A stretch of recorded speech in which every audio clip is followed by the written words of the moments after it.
We've all been transported to worlds beyond our wildest imagination with books. But books are also a great vehicle to get together and exchange ideas. Welcome to Books du Jour. Come and join our authors at the table.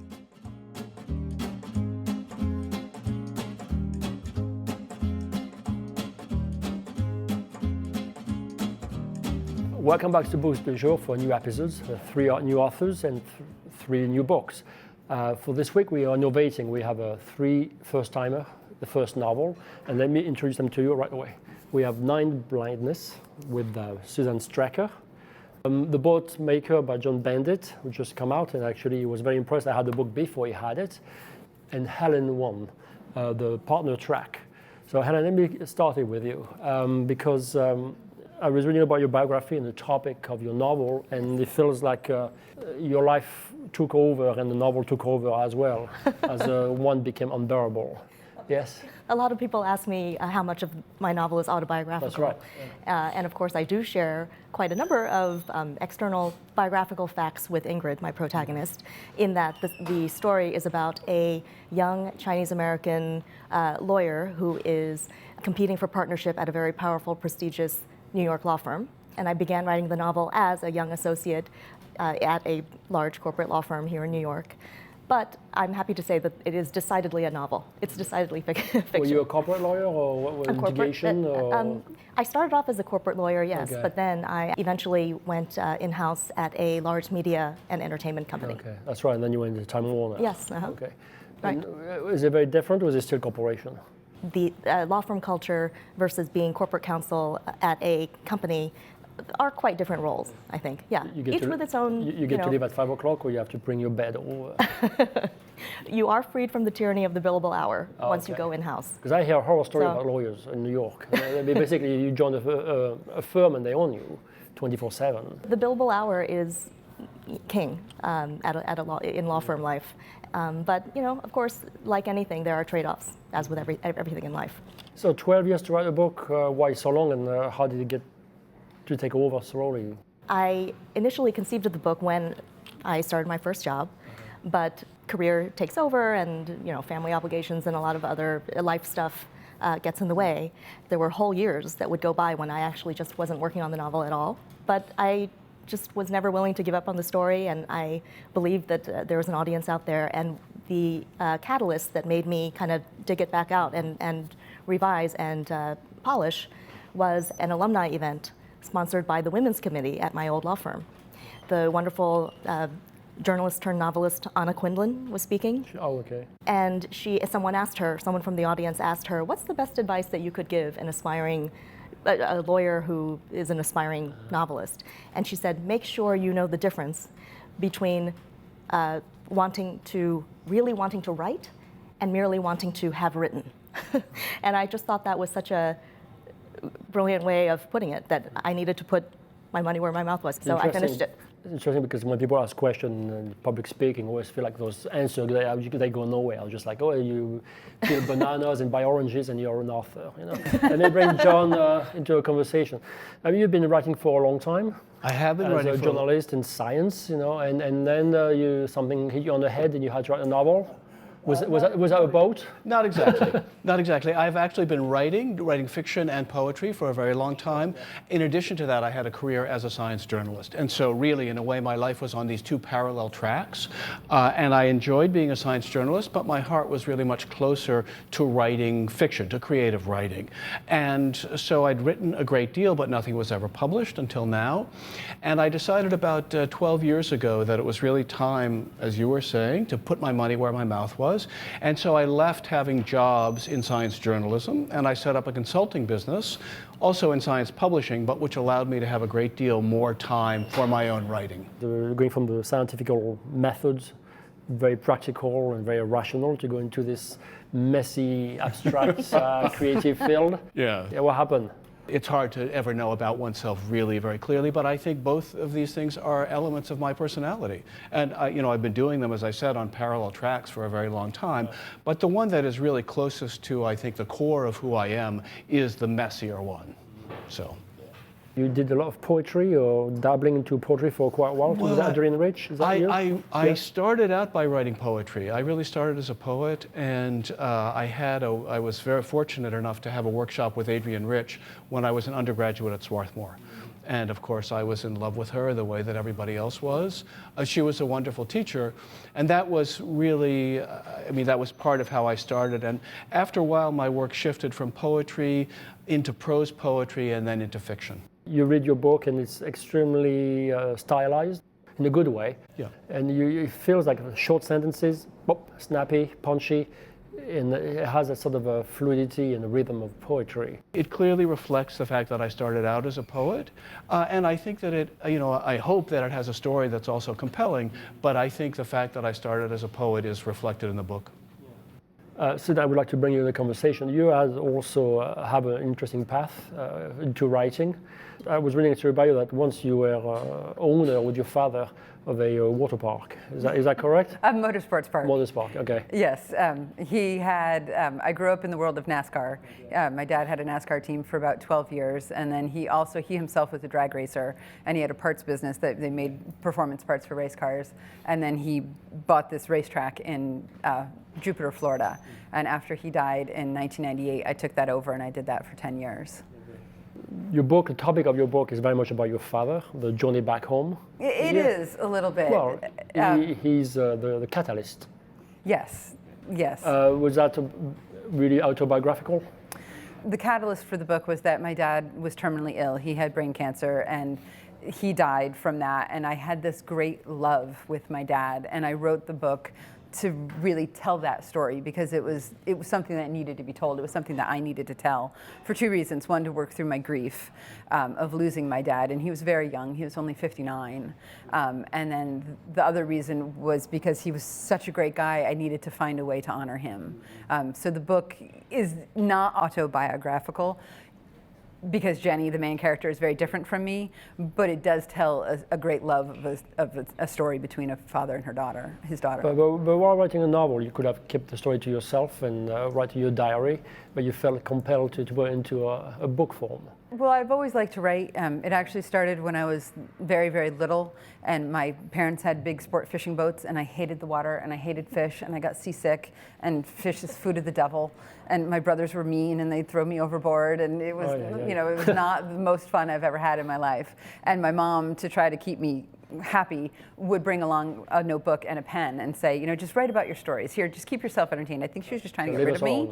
Yeah, and it worked. So ever since then, I've been writing, and it's just something I've always liked to do. I was a writing minor in college. My favorite professor was a poetry professor, and I was horrible in his class. Cannot write. I could write a limerick, but that's about it. No poetry, Limericks just maybe a dirty limerick.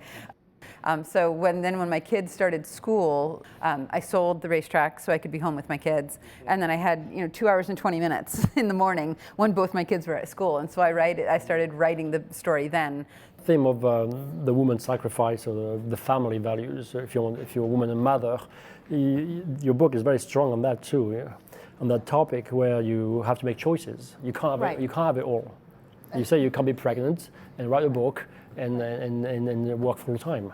Right. Yeah. I mean, there are many, many conversations going on, obviously, right now about having it all and what that really means. That's right. At the heart of my novel is the examination of women's very complicated relationship with ambition itself.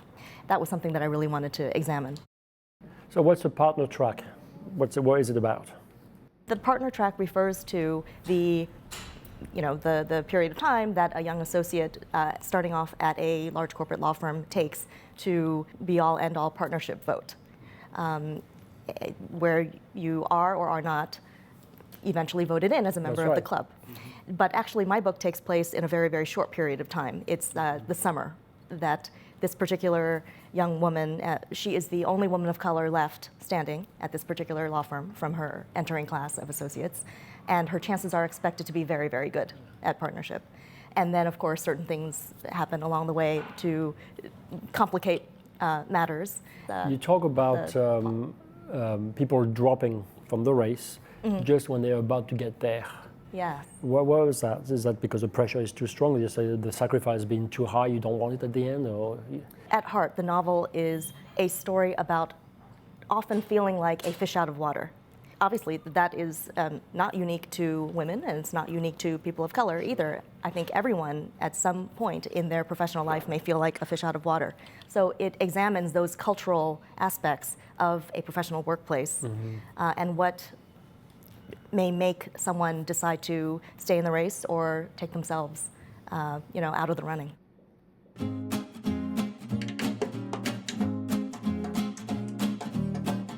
Do you think if you're a fish out of water, you have to build your own boat? It's one way to get away from where you were born. So how did this story come about?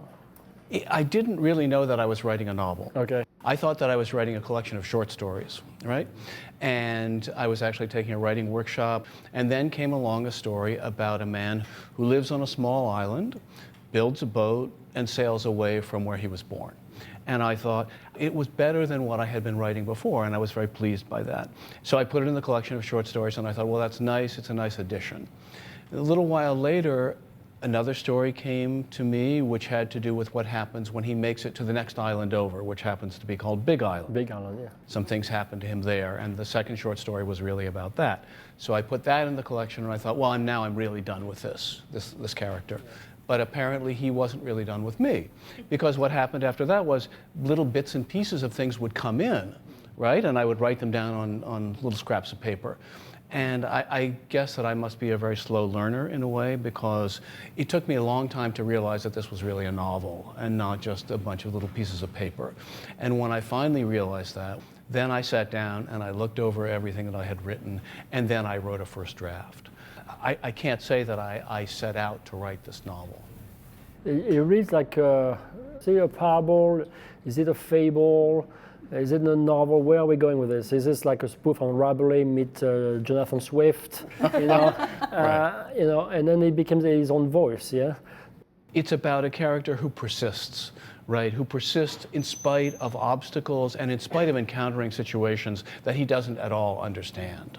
And I think that's an important quality.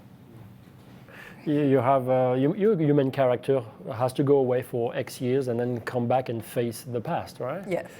The main character's name is Jenny, and when she was a teenager, her brother was killed in an accident. And he was a football player, played high school football. He was hit on the field. Everyone thought that that's how he died. But she has a secret about what really happened to him. And she cannot deal with the guilt. She cannot come clean to her parents. I mean, she's 16, and you're supposed to be not, very smart when you're 16. So she goes away to boarding school. She goes away to college. She falls in love with her art professor, who is a good guy, but maybe not the guy for her. She marries him. She stays away from her family because she doesn't want to have to come back and be confronted with what she did, and her role in her brother's death. So when she's almost 30, her dad gets sick, and she has to come home to take care of him because she doesn't really trust her mom to get the job done. You can only run away from your past for so long. So when she comes home, she's confronted with the things, the ghosts of her past and her brother, and what really happened. We don't want to spoil it. Yeah.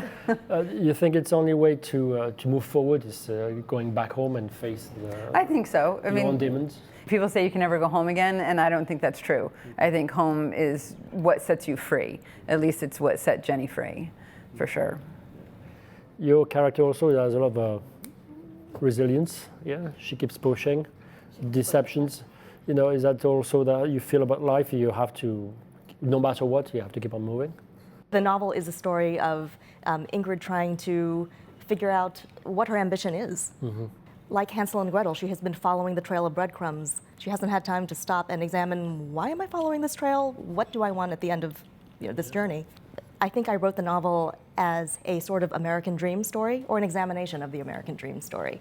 For a lot of overachieving women, and particularly I think Asian Americans, there is so much emphasis placed on being good in school, getting good grades, and then once you graduate, there's not a whole lot of emphasis placed on what happens to us once we actually get to these places where we have been groomed to go. What is this mentality? I mean, you feel like you see Asian students, they're always like the one they're always like the geniuses, they all the computers and they know everything. Is that because of parents? I mean, what is that culture behind it? Is there a culture of fear behind all that, a drive? So a lot of people, since publication of the book, a lot of people have asked me, what do I think accounts for this gap, this disparity between the number of Asian Americans who are so successful in school, but never quite make it to the senior levels of executive leadership in their careers? What accounts for this? Good question. I really think it has to do with this mentality about rule following and objective criteria. If you think about it, school is all about, you know exactly what you need to do to succeed in school. It's all about following objective criteria. So in the public school system where I grew up, for example, it was very simple. They tell you how to succeed.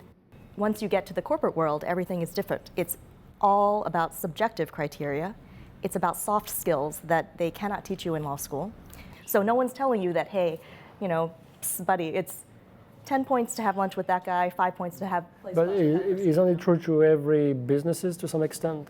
I mean, yes, to get the key into the door to open, Certainly. you need to get the A's. Then Yes. then it's a different life. Yes. That's certainly true, but once you have gotten to this particular corporate environment, everyone's got the goods. So that's not good enough anymore. And that is the realization that Ingrid, my protagonist, comes to. And it's all about her struggle to maintain an authentic self while trying to succeed in that corporate environment. That's a very sticky term. So I have to be careful. What's authentic, How did you manage to get published? Because I know there are a lot of authors, want to be authors watching us. How did you get? You got an agent? You send query letters blindly? How did that work? I was very methodical in my query letters, and it was a good thing I had a method to my madness because I got 63 rejection letters. Awesome. Before I got this book? For this book, Okay. not from publishers, but from agents. From agents. And before I started writing, I had no idea that you couldn't query a publisher. Yeah. You have to go through the steps. It took me a year and a half to write the book, and it took me a year and a half to get an agent. But Lisa Gallagher, who is my agent, she's so wonderful. She signed me on Veterans Day, which was November 11th, and she sold my book and a second book that I had written a rough first draft of but hadn't given to anybody before Thanksgiving. So she sold both books in 10 days, and it went to auction. I had 5 publishing houses auctioning on it, bidding on it, and that's because Lisa is fabulous. John, you've been writing for a long time, you said, and it took you a long time to get published. It did. So you have a lot of manuscripts in drawers, or? Well, I have 2 novels that I wrote before that weren't published, and I wrote those, and as I was saying before, I really felt writing was very close to the heart of what I am, closer than the science journalism. I really wanted to invest my time, rather than spending time on getting those published, in writing something that was better. I felt as if I could write something better. And we're talking the boat maker. So the third novel that I've written is The Boat Maker, and I think it is better, and the response has shown that it's somewhat better. And I don't have an agent, actually. I assume that at some point I'll look for an agent. We'll see. How did you get published? Well, there you go. That's a big question. I'm sorry, can I ask those questions? Go for it. How did I get published? So it's a very good question. I made some initial kind of attempts to interest agents in The Boat Maker. Nobody was very interested.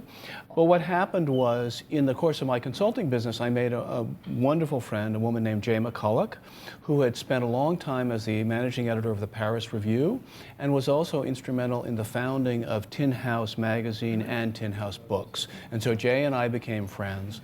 And first she thought, well, we'll get an agent interested because she knows a lot of agents. And after a couple of them turned it down, she said, well, maybe we're going about this the wrong way. What we should do is send this directly to one of the publishers. And since she knew people at Tin House Books, she said, let's try Tin House first. And like you, I was very, very lucky, and I sent it to, Jay sent it to a wonderful editor at Tin House, Meg Story, and Meg wrote me back almost immediately and said, I love your book and I want to be your editor. Okay. There you go. So it is possible.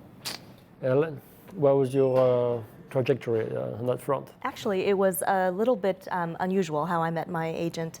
It was at a, come listen to the agent's event. Oh, I thought you said she was my client. No. I met my agent, Josh Getzler, at a Women's National Book Association event that was come, get advice from the agents. Yeah. And as part of this event, what you had the opportunity to do was bring your own pitch letter, query letter, and that the agent, a random agent there, would actually read it right there and give you, feedback. I would change this, maybe try this. And Josh was one of the agents who read that one-pager, and it was very specific. Keep it to one page, this kind of font, don't go on and on. And it was short and sweet, and he read the query, and he said, listen, could you send me the first 50 pages of this novel? And in the subject line, make sure you put requested material. And I did that that evening. And I heard right away from his assistant, can you please send the rest of your novel? And he signed me on. So I was very fortunate. I keep hearing stories from agents and the publishers.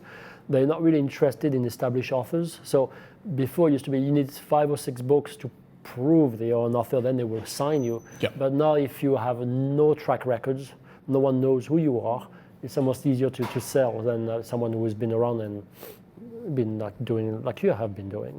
Right. Is that something you've encountered as well? Or?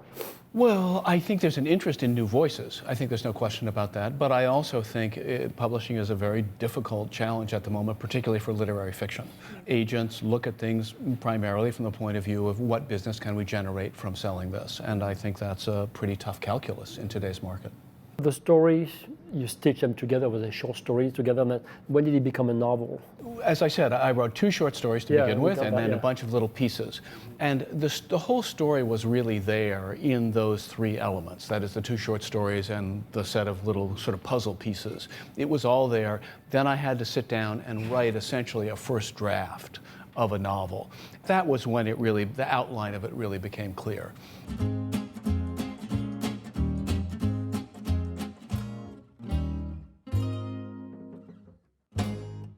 Talking back to your book, the father-daughter relationship, she goes back home.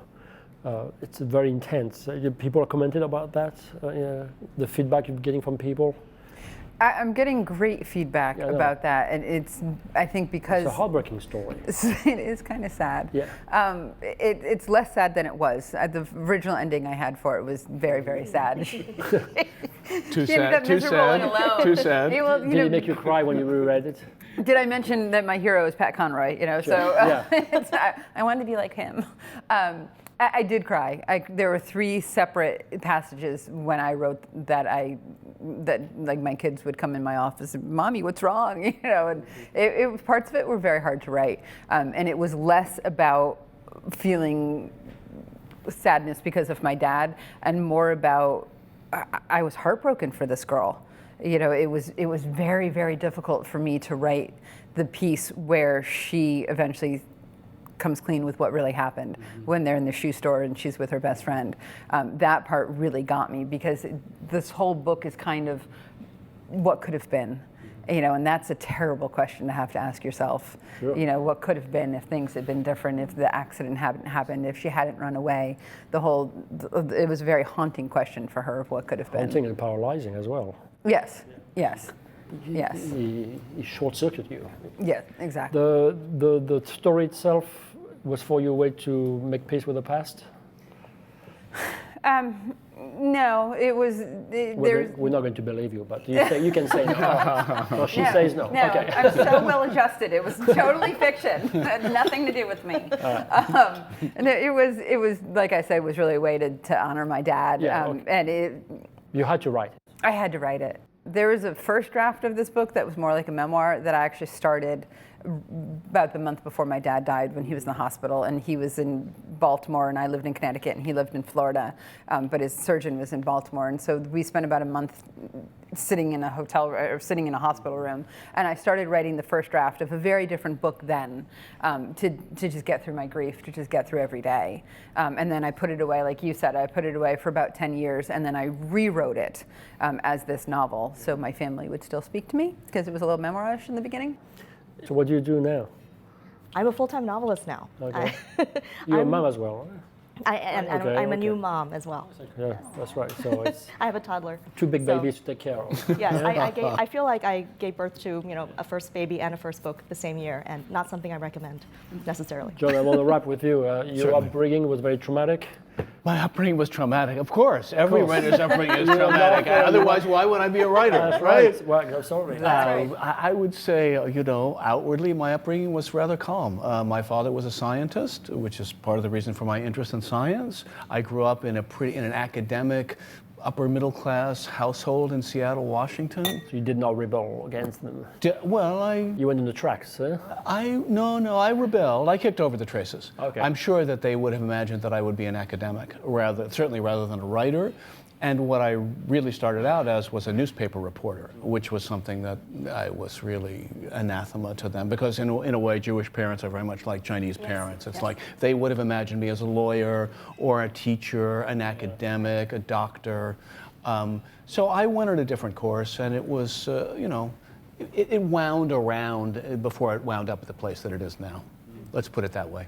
Well, maybe in the next career you can become a lifeguard. If the boat making doesn't work. You fall off the boat. Thank you for coming. And my guest, again, it's 9 Blindness by Susan Strecker. The books are falling off my lap. The Boat Maker by John Bendit. I think it's coming out very, very shortly, today. February. And The Night Partner by Helen Wong. And thank you for being on Books du Jour, and all the best with the sales. I hope you sell millions of copies and send me a free Thank one. you so much. Thank you for having us. As my people say, from your lips to God's ears. That's right.